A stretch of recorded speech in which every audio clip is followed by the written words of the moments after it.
அருமை ரட்சகரமா இருக்கிற இயேசு கிறிஸ்துவின் ஆச்சரியமான நாமத்தில் தினமும் கர்த்தருடைய சத்தத்தை கேட்டுக்கொண்டிருக்கிறேன். என்னுடைய பிள்ளைகளை வாழ்த்துகிறேன், ஆசீர்வதிக்கிறேன். நீங்கள் ஆசீர்வதிக்கப்பட்டவர்கள். இந்த நாளிலும் கூட பரிசுத்த தேவன் உங்களை பார்த்து சொல்கிற ஒரு வார்த்தை, கர்த்தருடைய சந்நிதிக்கு எப்படி வர வேண்டும், எப்படி வரக்கூடாது என்பதை தான் ஆண்டவர் உங்களுக்கு தெளிவாக இன்றைக்கு பேச விரும்புகிறார். இன்றைக்கு கர்த்தருடைய சன்னதி அப்படின்னு சொன்னாலே இன்றைக்கு அநேகர் எப்படி வரணும்னே தெரிய மாட்டேங்குது.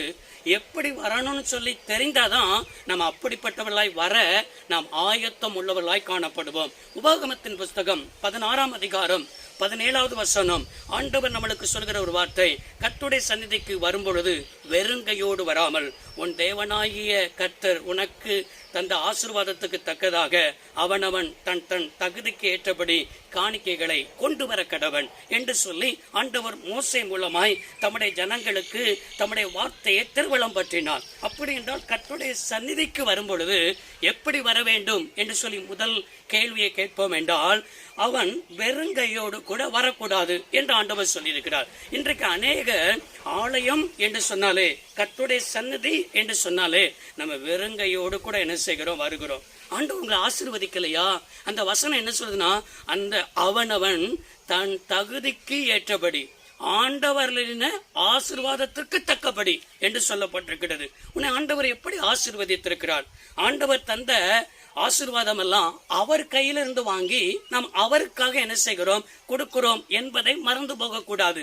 நம்ம நினைக்கிறோம், நான் படித்தேன், இன்னைக்கு வேலை செஞ்சேன், நான் கஷ்டப்பட்டு வேலை செஞ்சு சம்பாதிக்கிறேன், என் சம்பாத்தியத்தில் இவ்வளவு கொடுக்கணுமா என்று சொல்லி நம்ம என்ன செய்கிறோம் என்று சொன்னால், நம்ம சம்பாத்தியத்தில் ஏன் சம்பாத்தியம் நினைக்கிறோம். ஆனா கர்த்தர் தந்த ஞானத்துல படிச்சோம், கர்த்தர் தந்த அறிவுல படிச்சோம், கர்த்தர் தந்த ஆசீர்வாதத்துல படிச்சோம். இன்னைக்கு இந்த வேலையும் கர்த்தர் தந்தது, இந்த வருமானமும் கர்த்தர் தந்தது.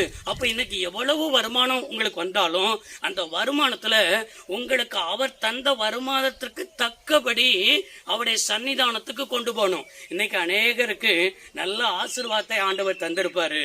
சிலர் வெறுமையா போவாங்க, ஒண்ணுமே இல்லை அப்படின்னு சொல்லி கர்த்தருடைய சன்னிதானத்திலையும் போய் ஒண்ணுமே இல்லை, நானே கஷ்டப்பட்டு தான் இருக்கிறேன், கடன் வாங்கி தான் என் குடும்பத்தை நடத்துறேன் அப்படி சொல்லி போய் சொல்வார்கள்.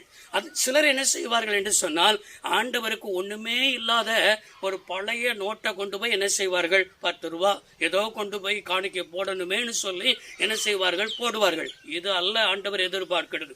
உன் காணிக்கையினால ஆண்டவரை திருப்திப்படுத்தணுமா, ஆண்டவரை பிரியப்படுத்தணும்னா அவருக்கு தக்கபடி உனக்கு எதை தந்திருக்கிறாரோ அதுல தக்கபடி கொண்டு போய் என்ன செய்யணும், அவருடைய சந்நிதியில் என்ன செய்யணும், அவருக்கென்று செலுத்தணுமே தவிர மனுஷருக்கென்று செய்யக்கூடாது.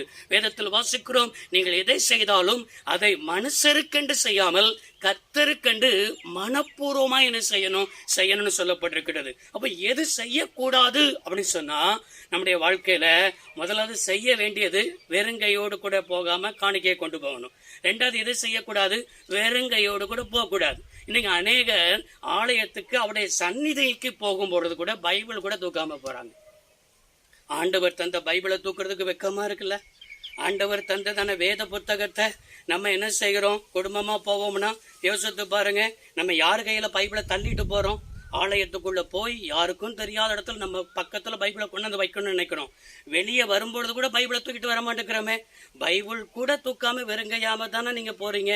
அப்போ இந்த வேத வசனம் தூக்குறத கூட வெக்க வருது பாருங்களா. அது மாத்திரமல்ல, ஆலயத்துக்கு கொண்டு போய் காணிக்கையை கூட கொடுக்காம வெறுங்கையோட தானே வரோம். நிறைய பேர் காணிக்கை நேரம்னு சொன்னாலே வெளியே ஓடிடுதாமே. இதுதான் செய்யக்கூடாது.